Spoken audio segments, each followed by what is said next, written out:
Welcome back to another episode of Broke Up, Not Broken. I'm your host, Jamie Lima, and founder of Allegiant Divorce Solutions, where we help people prepare for, navigate, and recover financially from divorce.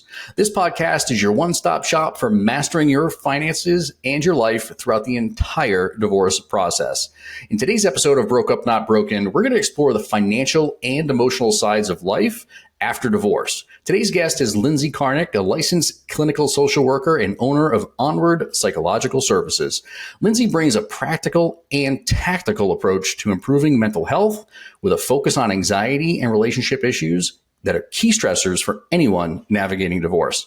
With a background serving high-stress professionals from attorneys to entrepreneurs, Lindsey is here to share strategies for staying mentally grounded while making tough financial decisions during divorce. So grab a cup of coffee or your beverage of choice, buckle up, and let's once again get you personally and financially empowered. Lindsey, so great to have you here with us today. Great to be here, Jamie. Thanks. I'm glad I thought about my beverage of choice ahead of time. Yeah, well, I'm still on coffee. It's still a little early over here, but that may change later depending on how this conversation.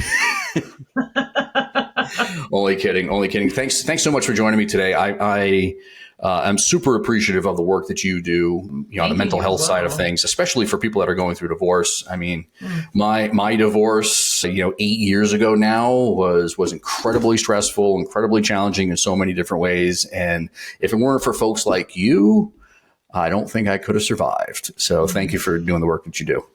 Oh, well, I'm glad you found somebody who's helpful to you. That's great. Yeah, absolutely. So let's talk a little bit about the work that you do, right? So we talked to kind of the lead up here to our conversation. So you work with couples primarily, and couples and individuals, not primarily. Couples and individuals, and virtually. You're in Colorado Springs, but you work all over the country apparently. Yes, I'm based in Colorado and I see folks in 10 states. I'm licensed in 10 states. Amazing. And how did you get into this work? What was your driving force?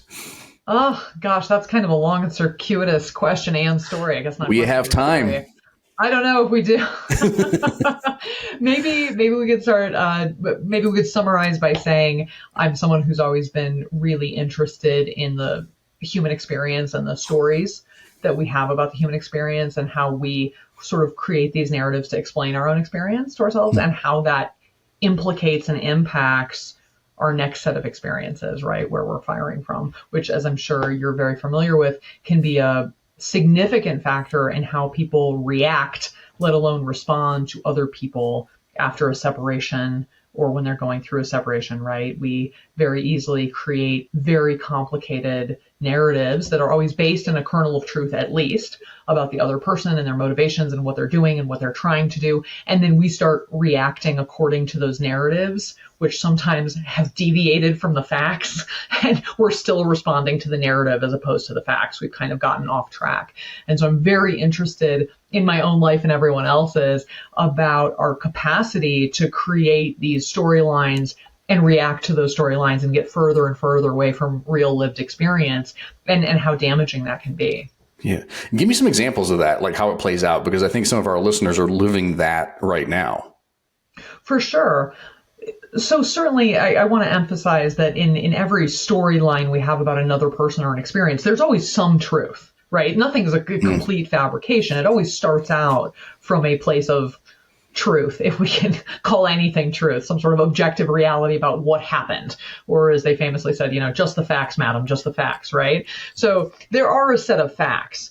And then what happens for many of us under many, many conditions is that we start to create our own storyline around those facts that slowly shifts how we perceive the facts and the new things coming in, the new input into the system. So if you are in any kind of relationship, and we could say this for non-romantic relationships, right? Person A does something, person B has some sort of feelings and reaction about that, right? And as person B sort of metabolizes that experience, they start to fill in all sorts of blanks about why person A did that, what that might mean person A is going to do in the future, what that means about how they think about, you did that, so you must think about me, that da-da-da-da-da-da. And we get these very elaborate storylines about what the other person is thinking, saying, doing, and motivated by that then create in us all sorts of metabolic responses. And by metabolic, I mean feelings. Yeah. And then that gravely influences how we go back and interact with that person. So if you believe, and we could again say this in about any set of interactions between any two people, that somebody did something because they don't respect you, which is a storyline, by the way. That is a story. That person doesn't respect me. Now, it's a story that may or may not have more or less objective truth, whatever that means, but it is a story about the way things are, which is different from the reality of the way things are. Most people do not get out of bed in the morning thinking, how can I ruin this other person's day? Most people get out of bed in the morning thinking, how can I get my needs met? And sometimes in the course of relentlessly pursuing getting their own needs met, they ruin the other person's day. But usually it's not maliciously intentional. But if you believe, or you start to create a story that says, that person did that set of things because they don't respect me, they don't like me, they don't think I'm smart, they think I could get away with it, they think I'm dumb, they think I'm manipulatable, they think I'm a doormat. You're creating a huge storyline, okay, about how that person operates and the place they're operating from. And that storyline is going to change how you come back to them. So if I'm Jamie, I'm going to use us because it's easy. If I believe that something you did was based out of disrespect for me or a lack of care for me, how I interact with you in the future is going to be very, very different than if I believed you made a mistake or you had a moment of bad judgment or any one of a number of other things other than you don't respect me, right? That has deep implications for what I do in terms of interacting with you. And what happens, we have a word for this there's a school of therapy called ACT. And in ACT, we call it fusion and diffusion, where people become fused with their thoughts and they don't recognize them as thoughts. They see them as reality. So I can have a thought about reality. For example, I could have the thought like, oh, it's a beautiful day outside. That's a thought about reality. It's not the same as reality itself. If you're a person who suffers from sunburn and you have sun allergies, it is not a beautiful day for you outside. The reality is the sun is shining. It's a beautiful day is a thought about reality, right? It's a judgment about reality. But we don't see that. We're too close to our thoughts. We're fused with our thoughts. So we just go, it's a beautiful day. That's the truth. And then we don't understand why other people all of a sudden are not just in alignment with that, because to us, it's just the way things are. We don't see it as a construct about the way things are. So thoughts about reality are not the same as reality itself. And we don't see that in the moment when we're having those thoughts. We go, he doesn't respect me. That's a thought about reality. That is not the same as reality itself. Reality itself could be that person wasn't thinking about you. That person was thinking about themselves. That person didn't see it as a respect issue. That person still doesn't see it as being that deep. I mean, we could say 1,000 things about this, right? And that's why we have disagreements, right? Because people are living their own subjective thoughts about reality. Nobody's really touching reality itself. And so in the context of divorce, you must deal with this like literally every day in the conversations you have, particularly with couples. 100%, or just individuals, quite frankly. Just individuals. I mean, you can tell, and we all have this, right? You and I could sit down right now and make a list of all the places in our lives currently where we have thoughts about reality that probably don't quite line up with objective reality. Right?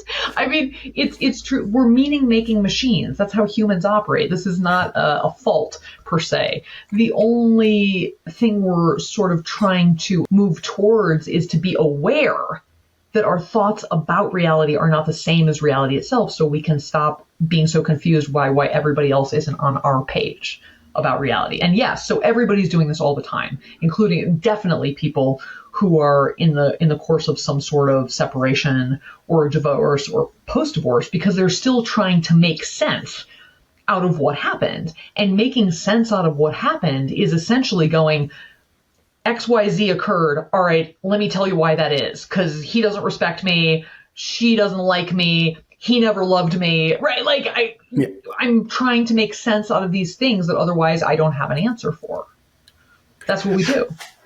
How does I'm thinking through this in the context of the financial aspects of divorce. So this must be intertwined some way, somehow. I mean, like, how are you seeing that? Because, and I'm sure a lot of the listeners that are listening to this right now are thinking like, that's happening. Yes. And there's also the same thing is happening on the financial side in this particular way. Like, how do you see that unfold from a financial perspective in divorce, like with the couples and even the individuals you're working with?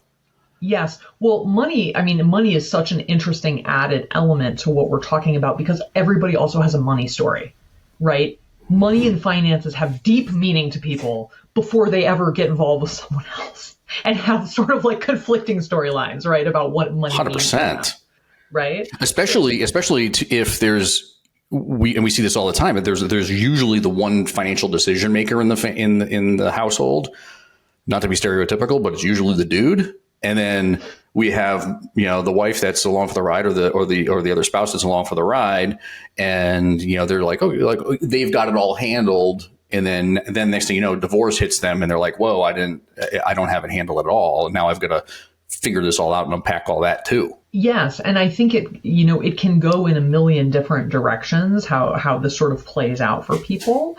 One can be all of a sudden people start reading into financial decisions as having a different meaning than they do. So people might start to interpret like, oh, you did that to hurt me. Oh, you did that so that I wouldn't be able to do this. Oh, right? They start assigning this intention and sort of trajectory to people's behavior that might be true, but might be true is not the same as is true.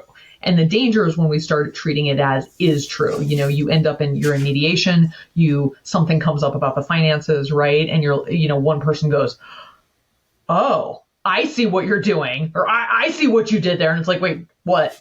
And the other person's going, what did I do there? Right. Yeah, and most times that's not the case. That storyline that this person has in the context of, high emotions and high stakes and difficult experiences, people default to sort of a position of defensiveness and offensiveness of going all of a sudden like, oh, you tried to screw me. You were gonna, and this other person's going like, look, just because we're getting divorced doesn't mean I turned into like the devil here. Like, no, it's not Dr. Jekyll and Mr. Hyde. Yeah, exactly. Right. But of course, when your feelings are hurt, and, often in divorce or separation, there are a lot of hurt feelings, there are a lot of hard feelings, right? It becomes very sort of easy for people to retroactively, they're now looking for evidence to confirm that, yes, in fact, this marriage has become a bad thing and this person's a bad person and I should be, and look, there's another piece of evidence. You did this thing and that's, how did I never see that, right? And that fits into this bigger storyline about why they're splitting up.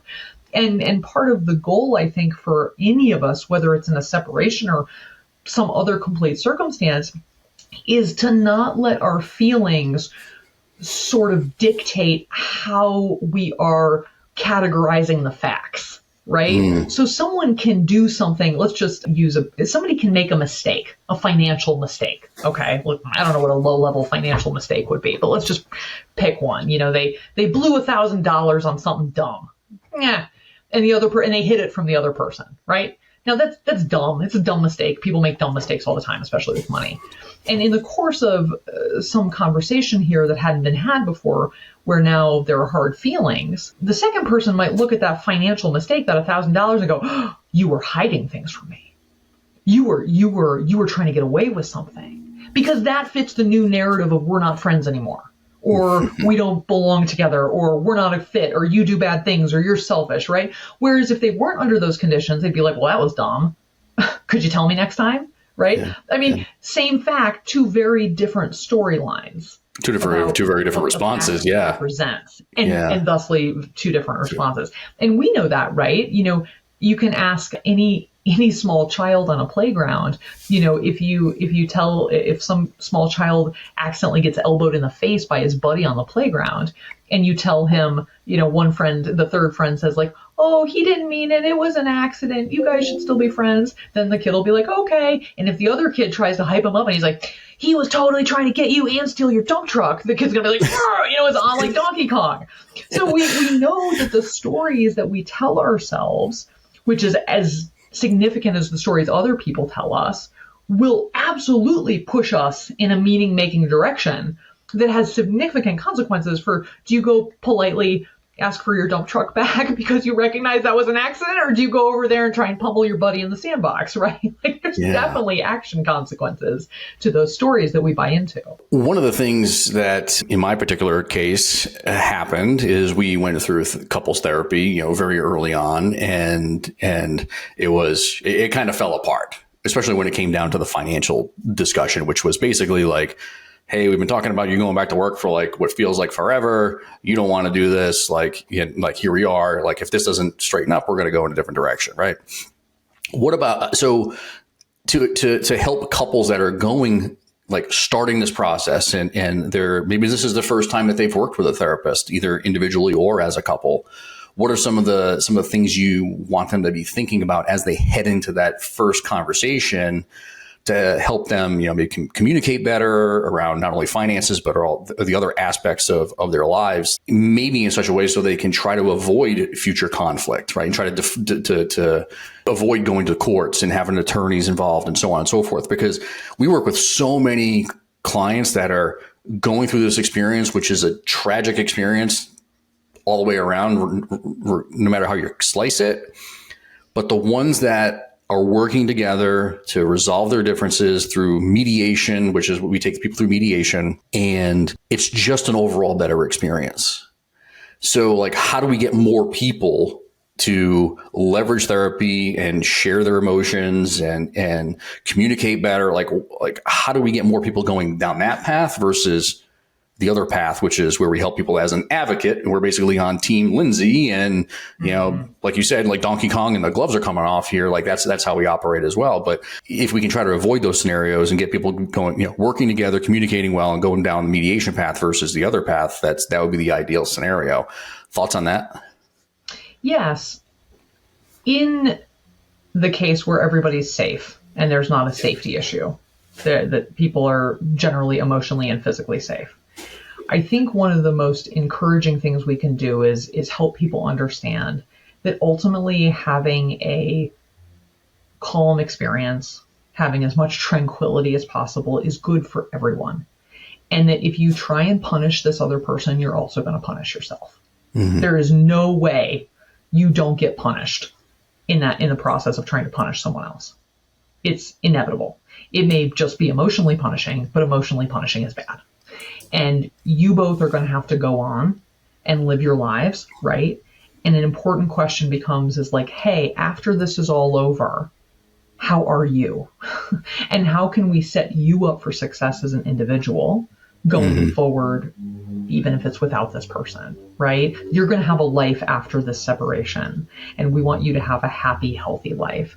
And part of that happy, healthy life is owning your own stuff and communicating like an adult. And to the degree that you can practice that skill throughout the course of this very, very difficult process is going to be helpful to you in the long run. Mm-hmm. So I think it's really helpful for people, if possible, to see an individual therapist as well as maybe like a couples therapist.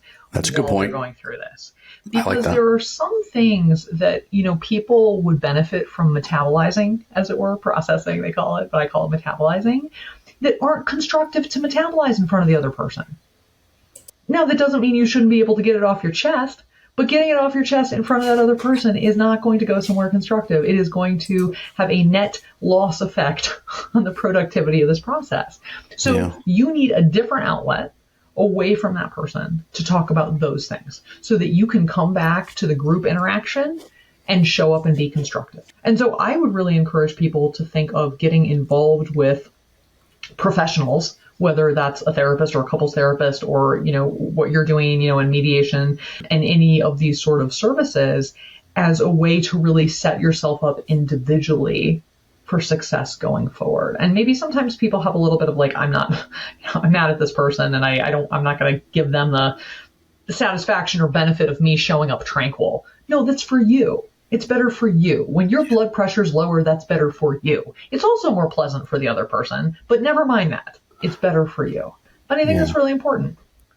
You mentioned working with professionals, and I'm a big fan of that. I talk about that, in any opportunity I get, like you need to create team you when you're going into this divorce, right? Like your financial professional, your legal professional, your psychological professional, you name it, surround yourself by all those amazing people. But I want, thinking about professionals. I mean, you work with some pretty high stress individuals, professionals of businesses and such, right? So like, are there any unique, I guess, financial or emotional challenges that they face? Like, how do they stay in control during their divorce? Because there's a lot at stake. Sure. Sometimes folks coming from those backgrounds have the hardest time because they're so used to being in control of so much, and so much of this process feels out of control. And I would say that's the biggest challenge those folks face, is accepting that there's not a quick solution. This is not going to get fixed. It's not going to get solved overnight. It's going to be, in most cases, a pretty incremental process, right? That rarely is expeditious. Usually takes a long time. Mm-hmm. And helping people make peace with that, and helping people learn to be in their lives and live their lives and not feel like they're on hiatus until this thing is in the rearview mirror, because we don't know how long that's going to be, right? And sometimes, as you know, it can be really drawn out. So I think helping people think about this process as, yes, something that's happening, and of course it's huge, and of course at different moments it's going to blot out the sun more than others to you, right? And also, how do you keep engaging in your life in a meaningful, building way, and not put your life on hold until this thing is resolved? Because we don't always know when that's going to be. It's so incredibly tough because, I mean, as the owner of two businesses myself, and I didn't own the businesses while I was going through my divorce, but some things came up, years later. We had to go back to court for different things and what have you. And even that was just challenging. I can't even imagine having to go through like the entirety of my divorce, being the owner of, now just a small company alone was a big deal to me, and very stressful, and had an impact not only on my physical health, but also, certainly my mental health and everything else. Like these CEOs and these heavy hitters of these big corporations, like they don't just get to take a day off. And what are some of the practical or tactical tools that we use? I used the word tactical in the lead up to this, because I think with a lot of the work you do is about giving tactical tools to to your clients. So are there anything specific you can share there? Yes, that takes us a little bit back to the idea of stories and the power of a story and living inside a story. So let me just point something out that's happening for both of us right now. You are in what looks to be a climate controlled environment. Yeah. Mm-hmm. As am I. You have this nice background. The lighting looks good. I mean, are you comfortable right now? I'm doing pretty good, yeah. And I spend a lot of time at Home Goods, as you can tell. I spend a lot of time on the weekends, Lindsay. I'm only kidding. But beautiful. It's positively idyllic. Yeah. And so you're very comfortable right now, and I'm very comfortable in my environment, right? You and I could both make ourselves miserable right now simply by thinking about something that upsets us. Mm-hmm. Right? No matter Absolutely. How good this is. I just did it. There you go. Did you see my frown when I thought about, I'm not going to say anything, but I thought about this one thing or this one person, and then the pink elephant. Yes. Yeah. So what I encourage people to notice, and I think this is it is simple, but certainly not easy, and certainly not simplistic, is that often we are fine. Things are fine. You're in your climate-controlled environment. I'm in my climate-controlled environment. It's good. And if it's not good, it's because we've gotten caught up in a story about what's not happening right now. And often people who are going through these major life events, which are legitimately stressful and awful and hard and brutal and grief-inducing and all of those things, spend a lot of time suffering when the thing isn't happening because it's happening up here. Right? So there are folks, for example, who are going through very, very difficult separations, right? With all the components that we could name that cause suffering and grief in separations and the endings of relationships. And there are moments while all that's going on that are perfectly lovely. Except those people aren't experiencing those moments because even though they are fill in the blank at the beach, with friends, with doing lovely things, they're not present in that space where everything's lovely, because up here they are imagining some terrible conversation they had with this person who had the audacity to say XYZQRP, or how the next hearing might go, at which they might have the audacity to say ABC, FYG. Right? Like, they are robbing themselves of the good moments where everything's perfectly fine by living the bad moments up here. It's a remarkable thing. You know, your body is always in the present, but your mind can time travel, right? 100%. And so the skill that I think is most important for everybody to cultivate, quite frankly, not just folks who are going through what we're talking about, but this is a great example, is to be able to drop yourself into the present and go, you know what? That's not happening right now. I am not in a terrible hearing, mediation, awful whatever at this moment. I'm on the beach. I'm with my kids on the back porch. I'm with my siblings, whatever the thing is. I'm playing around at golf. I'm here and this is good, right? And to be able to notice that when we time travel up here into what's already happened, reliving, right, on loop, the horror show of the mediation last time, or fantasizing on loop about the horror that mediation will be next time, right? Yeah. Yeah. We are putting ourselves through this absolutely unnecessary suffering that's not happening. It's not happening in your office. It's not happening. And it's so difficult though. Like I've been there. I'm like, everything you're describing. I remember I was in Puerto Vallarta with my now wife. I was essentially married, and, you know, extended family and some friends and the whole thing. And we were dealing, this was, I don't know, 4 years ago, whatever it was. And we were dealing with some situation going back to court and everything else. And I'm like, I just could not enjoy myself the whole time. Like it Totally took, I physically, I remember having this physical sensation where it took me 4 days of a 7-day vacation to finally feel like I can relax, just in time to start thinking about getting back on the airplane to go back to the, you know, I'll just say it, the shitstorm that I was facing when I got home. You know, it's so difficult though. It is difficult. And part of what makes it difficult, do you remember we were talking a few minutes ago about not noticing that you're treating your thoughts about reality as reality itself? Yeah. When we can start to do that, when we can go, oh, I'm not in a court hearing, I'm thinking about a court hearing, we start to distance ourselves. It's the same thing that happens when I don't know if you watch horror movies or action movies or what, but do you watch horror movies or action movies? I'm not a big horror guy, but I could do action movies for sure. Action movies? Yeah. Okay. So you're in a movie theater, okay?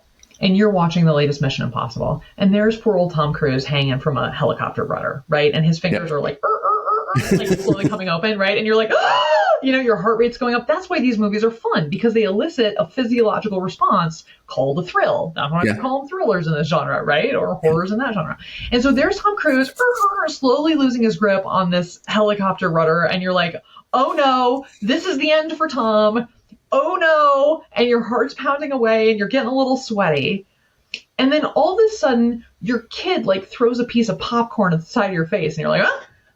And all of a sudden you're brought back to reality. Oh, this is a movie. Nobody ever watched somebody fall out of a helicopter and ate popcorn at the same time. That's not a thing. Or nobody ever watched like vampires take over a town while they were eating Junior Mints and slurping Diet Coke. That's not a thing, right? And so just like watching a horror movie that your physiology gets caught up in because your neurology doesn't know the difference between a movie and a real thing. It elicits the same response in your neurology. That's why thrillers and horror movie work, is your body doesn't care if you're eating popcorn. It's like, that person's getting slashed, right? And you have this response.